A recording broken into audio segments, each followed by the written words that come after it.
Oke, hari ini Bapak Ibu, kita berkesempatan membuat webinar yang bertemakan 101 Basic Thing about Event and Destination Management. Oke, so kita mulai aja langsung. Oke, untuk pertanyaan yang pertama, ini pertanyaan ini lebih ke untuk Pak Bayu kayaknya ya. Oke, pertanyaan pertama, tantangan apa sih yang dihadapi oleh venue organizer di masa pandemi seperti ini? Jika dibandingkan sebelum pandemi gitu, bagaimana strategi yang diambil mungkin dari myvenue.id sendiri untuk mengatasi hal ini, Pak? Ya, tantangannya wah, kalau bicara tantangan, ya, gimana ya? Memang challenge-nya luar biasa sih pandemi ini yang membuat bisa dibilang kaki di bawah.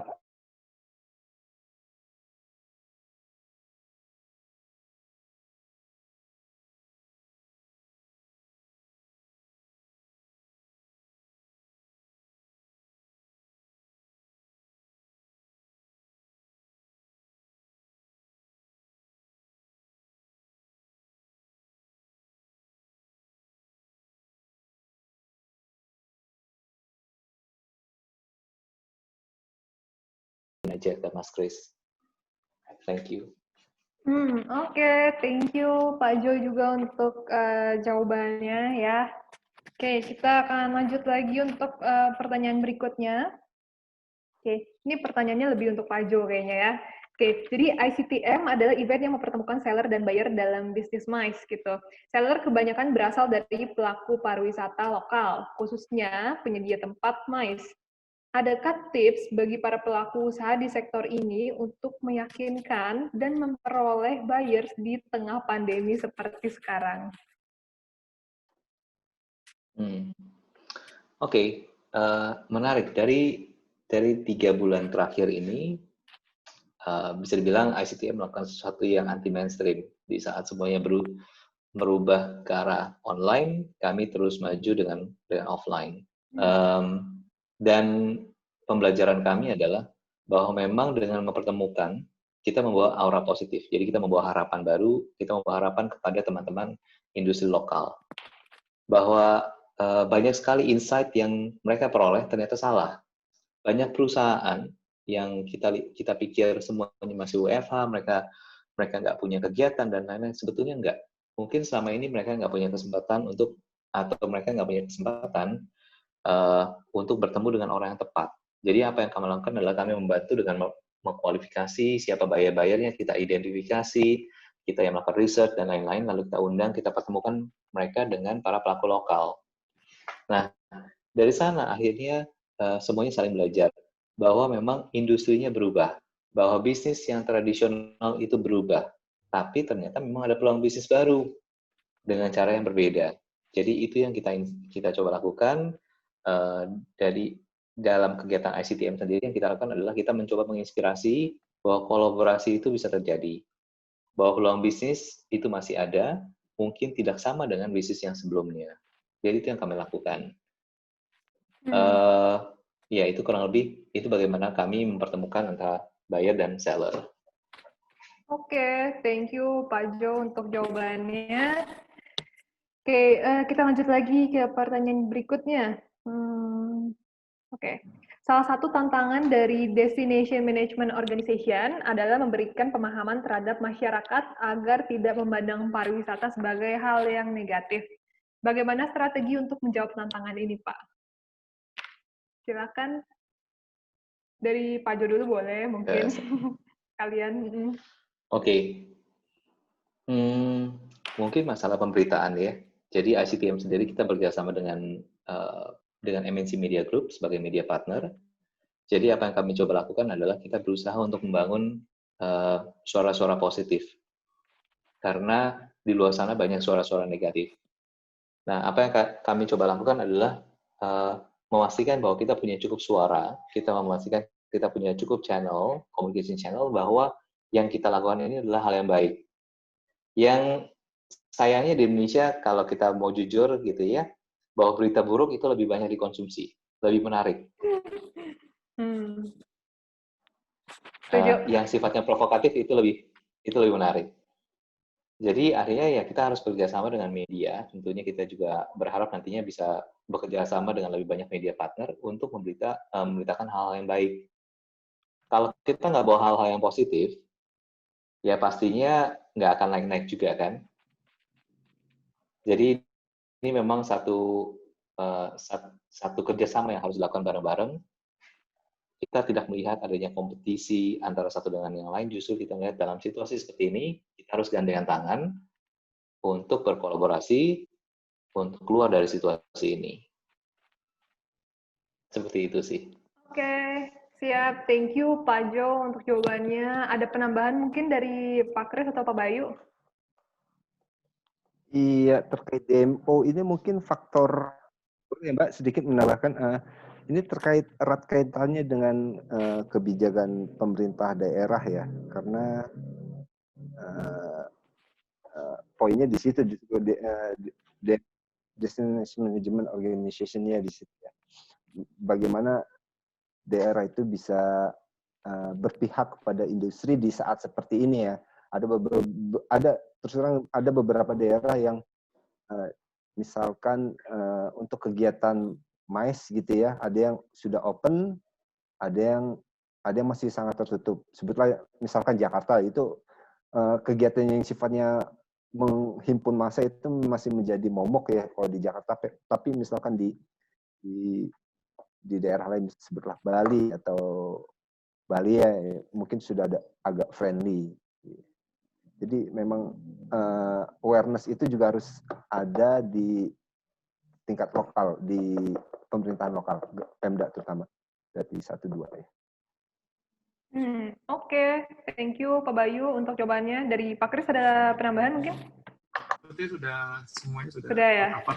Siap. Oke, nah Bapak dan Ibu mungkin saya sedikit ngambil pertanyaan dulu nih, karena sebenarnya masih ada beberapa pertanyaan yang udah kita siapin ya, tapi saya nggak sabar sih mau ngebahas dari pertanyaan-pertanyaan dari peserta juga gitu. Oke, ini pertanyaannya ada dari Pak Budi Chandra. Bagaimana caranya membuat virtual event bisa lebih seru daripada real offline event? Apakah ada menu acaranya yang lebih kreatif di virtual event? Nah, ini mungkin bisa dibantu jawab nih dari Pak Kris dulu kali, Pak Kris. Boleh? Mungkin kalau dari saya untuk lebih menarik itu banyak platform yang bisa dipakai atau nggak dicoba untuk pemula gitu, kayak ada Tiong namanya, ada StreamYard atau ada Remo gitu. Jadi misalnya teman-teman bisa coba sendiri aplikasi-aplikasi atau platform itu sendiri, baru masih bisa menentukan yang mana yang lebih menarik, karena menarik itu kan relatif based on pasar juga seperti apa gitu. Jadi memang kalau dari saya sih lebih prefer untuk yang kalau misalnya event-event yang mau lebih serius dan hybrid itu dilempar ke IO aja kalau menurut saya, karena expertise di situ, studionya juga udah disiapkan, equipment juga udah disiapkan. Jadi at least coba dulu apa yang kita punya, apa yang kita bisa akses, lalu baru bisa dibandingkan dengan apa yang bisa disediakan sama teman-teman IO. Gitu. Oke, thank you Pak Kris. Dari Pak Jo sama Pak Bayu, silakan Pak kalau ada tambahan.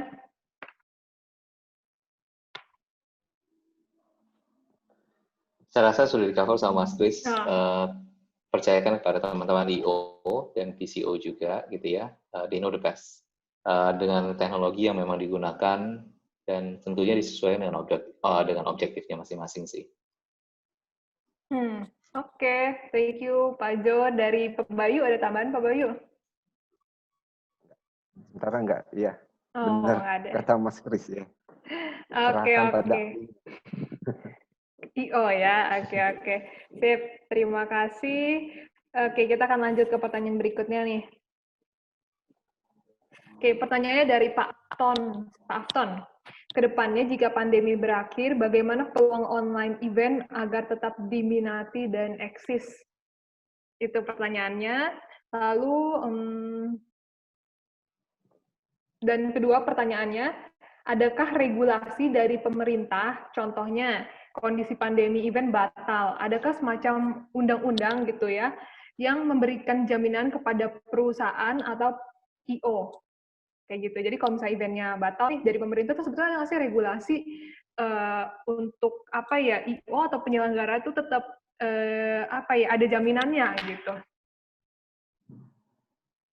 Bisa dibantu jawab mungkin dari siapa nih?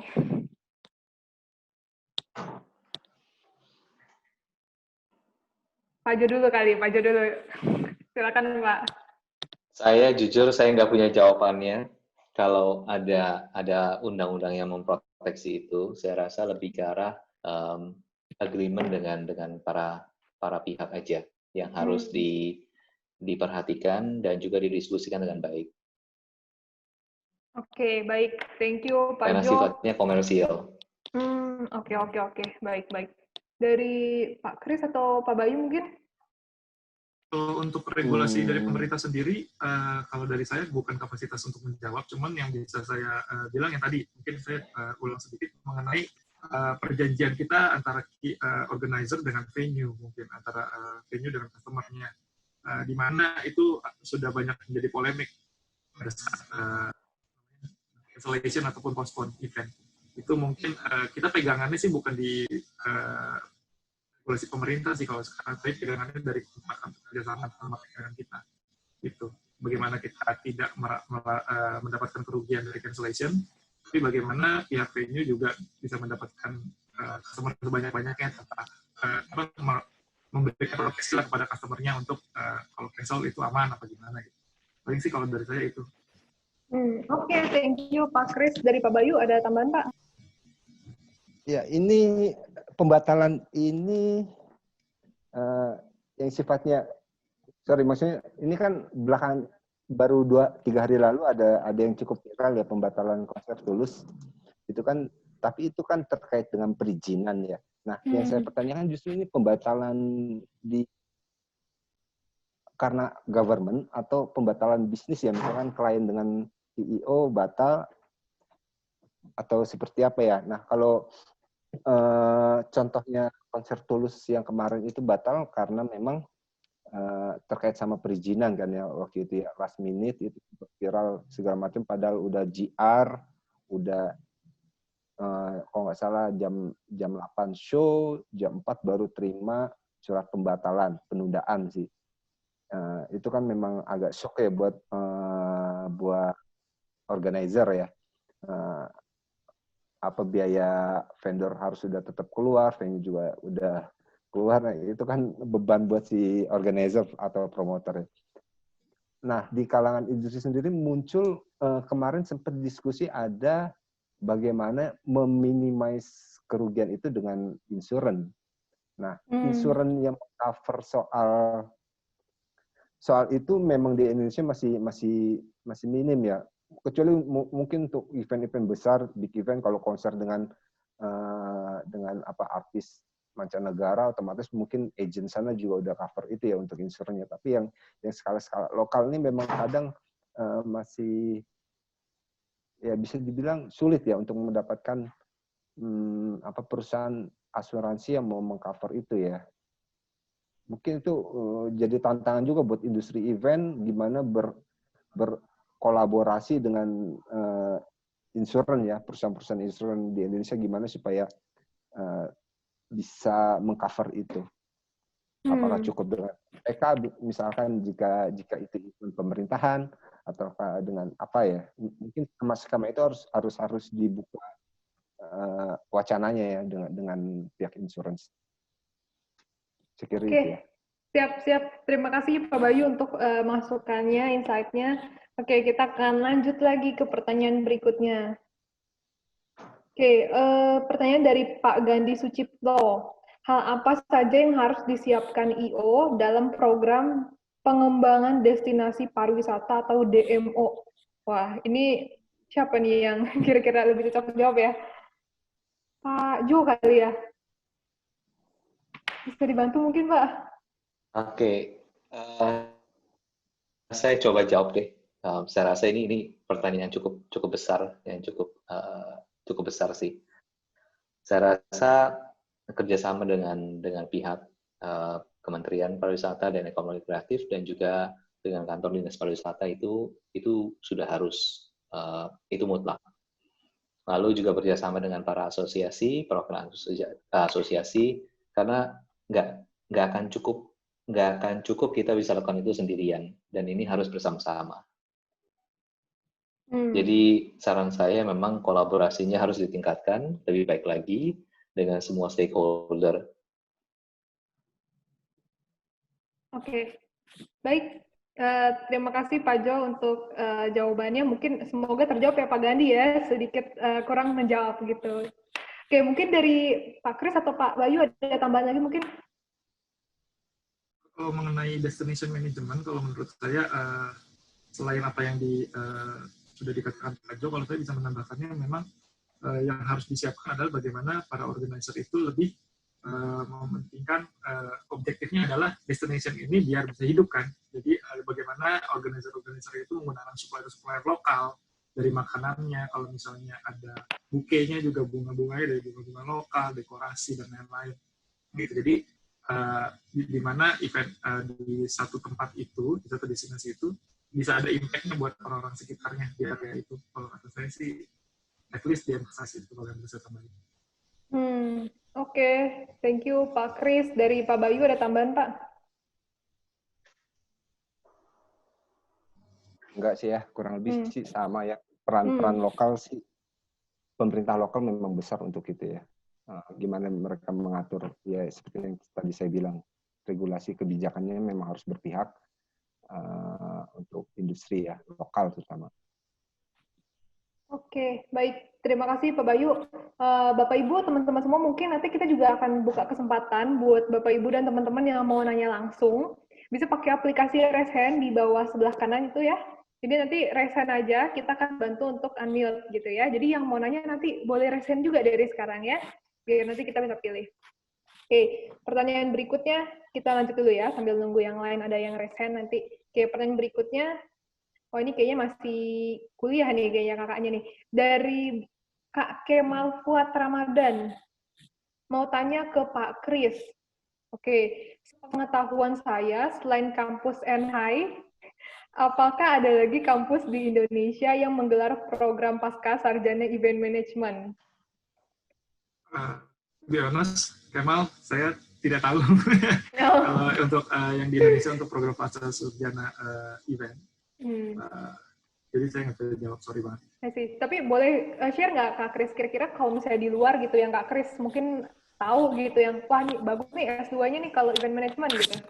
Kalau di UK sendiri in partikular, kalau event manajemennya di Bournemouth University yang tempat saya itu memang tourismnya number one. Kalau di untuk swasta ya, tourismnya number one karena memang itu based on sejarah dan aplikasi langsung di kota itu.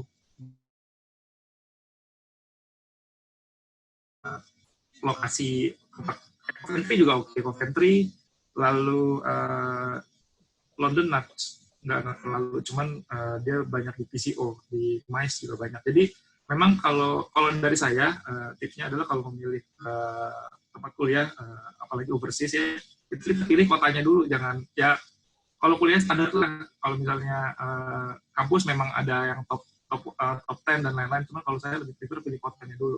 Jadi karena saya pengen event, jadi kota yang memang hidup dari event, sehingga walk the talk itu bukan cuma belajar doang, tapi saya juga bisa lihat, oh ada contoh realnya gitu.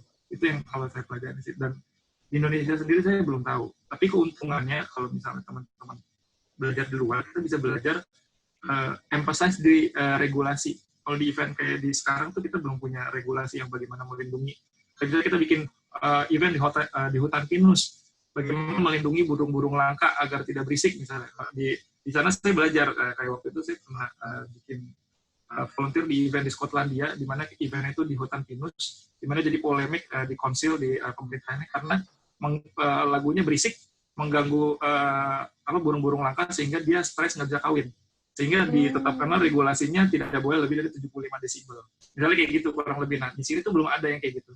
Jadi kalau walaupun mindset kita, walaupun di sini aplikasinya belum bisa kayak gitu, belum, apalagi mahal dan lain-lain, cuman itu mindset kita udah di sana gitu. Jadi di saat negara kita siap, infrastruktur siap, itu udah langsung bisa tegas gitu, nggak? Ini gimana ya gitu. Menurut saya gitu. Wah, keren banget sih memang sih. Jadi tertarik saya ya.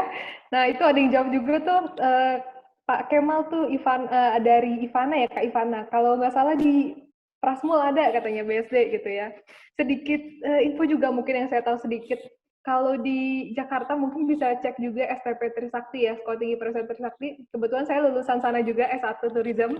Jadi setahu saya ada pasca sarjananya sana. Bisa dicek Kak ya. Oke, sip. Thank you. Kita akan lanjut lagi ke pertanyaan berikutnya. Oke. Ini pertanyaan dari Kak Alif Nurfianto. Kemenparekraf sudah membuat panduan CHSE bagi pelaku di bidang MICE. Bagaimana kita sebagai pelaku MICE dapat meyakinkan visitor ataupun delegasi agar tertarik untuk datang ke event kita? Ya, silakan mungkin dijawab. Bapak, kira-kira bisa Ya, dibantu? boleh saya dulu mungkin ya. Ini Boleh, menarik silakan juga Pak. sih ya. CHSE di bidang MICE benar, kita sudah mempunyai panduan. Tapi sertifikasi untuk itu belum ada. Untuk sektor MICE ya, untuk bidang MICE. Sementara kalau yang setahu saya yang sertifikasi CHSE itu baru ada di hotel ya. Tapi kalau sekedar panduan sih memang ada. Yang nanti labelnya kalau nggak salah, kalau yang di hotel itu yang I Do Care ya, kalau nggak salah Indonesia Care.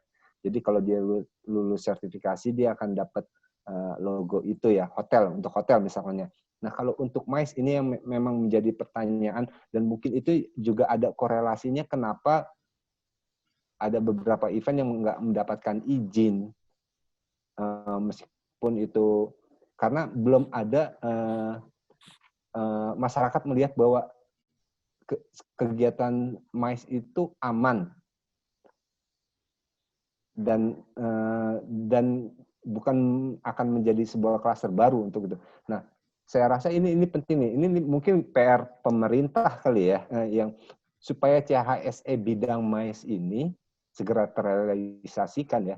Karena itu kan bisa jadi senjata buat IO atau venue bahwa ini loh saya udah mendapatkan sertifikasi CHSE untuk MICE dan ini udah otomatis tersertifikat, sudah sesuai dengan ketentuan yang berlaku ya, nggak hanya sekedar panduan aja, sifatnya lebih mengikat ya, seperti itu ya. Jika kita mendapatkan sertifikasi di bidang MICE mungkin akan lebih mudah kita gimana meyakinkan audiens, masyarakat, bahkan dan yang terpenting itu ya, sebelum audiens dan masyarakat ya pemerintah daerahnya dulu kita yakinkan bahwa sebuah kegiatan MICE itu sudah berjalan sesuai dengan protokol kesehatan yang disusun juga oleh Kementerian Pariwisata dan Ekonomi Kreatif, dan itu sudah tercertified. Itu dulu sih ya, awareness itu juga penting sih menurut saya untuk lebih digaungkan ya. Kira itu. I see. Oh, saya juga baru tahu sih Pak. Ternyata kalau hotel ada ya yang sertifikasinya Hotel khusus sudah gitu, ada, sertifikasinya beberapa hotel sudah ada. Kalau nggak salah, kebetulan saya sebelumnya ikut webinar soal CHSE juga. Untuk tahun ini CHSE hotel dialokasikan 6.000 perusahaan atau 6.000 pelaku gitu ya. Dan itu memang gratis untuk hotel. Tahun depan mungkin akan lebih banyak. Tapi untuk MICE juga belum, dan skemanya juga belum ada. Apakah yang disertifikasi itu organizernya atau venue-nya atau vendornya juga perlu atau apa gitu. Ya, betul. Wah, iya, setuju. Penting sih memang kayaknya ya, kalau misalnya ada sertifikasi itu gitu. Oke, dari Pak Jo atau Pak Kris ada tambahan mungkin? Ada dari saya. Oke, dari Pak Jo? Kalau dari saya mungkin nambahin aja. Betul bahwa CHSE protokol itu guidelines-nya sudah ada. Saya sudah baca ada 60 halaman lebih. Jadi itu menarik. Kita lihat memang itu berusaha untuk mengcover hampir semua komponen. Tapi kalau saya boleh komen, berdasarkan keadaan di lapangan, bahwa protokol itu harus diimplementasikan. Dan pada saat diimplementasikan, itu banyak hal-hal yang menarik yang kita temukan. Contohnya apa? Kalau kita bicara hotel, hotel di setiap kota ini masih punya standar yang berbeda-beda. Di beberapa kota, bahkan mereka punya dua. Ada yang di tingkat daerah, ada yang juga di tingkat nasional. Nah, contohnya seperti kalau saya boleh mention di Jogja, kemarin kita lakukan di Jogja, bahwa di Jogja sudah melakukan ada sertifikasi CISA sendiri, lalu ditambah dengan yang nasional, yang akhirnya saling mengisi. Bukan conflicting, tapi saling mengisi. Dan yang menarik lagi bahwa setiap hotel, kalau kita baru bicara hotel aja ya, kita baru bicara hotel. Hotel ini kan punya struktur bangunan yang berbeda-beda. Ya kan, nggak semuanya sama. Jadi ada yang bisa diaplikasikan, ada yang nggak bisa diaplikasikan. Contoh kita lihat kalau dibandingkan dengan Jakarta, ini juga berbeda.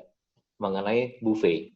Buffet apakah sudah boleh, apa enggak? Di beberapa kota buffet itu boleh. Tapi ada caranya juga. Dari beberapa event yang kita lakukan dalam 2 bulan, 3 bulan terakhir ini adalah ada yang modelnya buffet, ada yang model reserve, ada yang juga modelnya ada 3 macam. Yang kita lihat pada aplikasinya juga bisa beda-beda. Semuanya ada plus minus. Kembali lagi kepada manusianya. Masalah disiplin, masalah kebiasaan. Ada yang harus begitu masuk menggunakan sarung tangan. Jadi bisa ambil sendiri karena diperkirakan penularan COVID itu bisa datang karena ganti-ganti menggunakan alat bantu yang bersamaan. Tapi pada aplikasinya itu kan juga harus dipantau. Jadi kita bicara ada satgasnya dan lain-lain. Pengalaman kita lihat ini ada plus minusnya. Contohnya begitu masuk pakai glove. Setelah ambil pertama, makan, dia ambil datang yang kedua, glove-nya lupa. Terus apa yang harus dilakukan? Gitu kan? Lalu ada beberapa hotel yang memang pada prakteknya bahwa sekarang kita bicara hotel ini belum 100% operational. Artinya bisa jadi staffnya cuma operational 50%. Kalau semuanya harus di-serve, artinya semua sampai orang-orang yang di back office itu harus maju keluar. Dan itu terjadi di lapangan. Gitu kan? Berarti ada banyak hal yang harus dimaklumi gitu ya, karena orang-orang ini bukan pada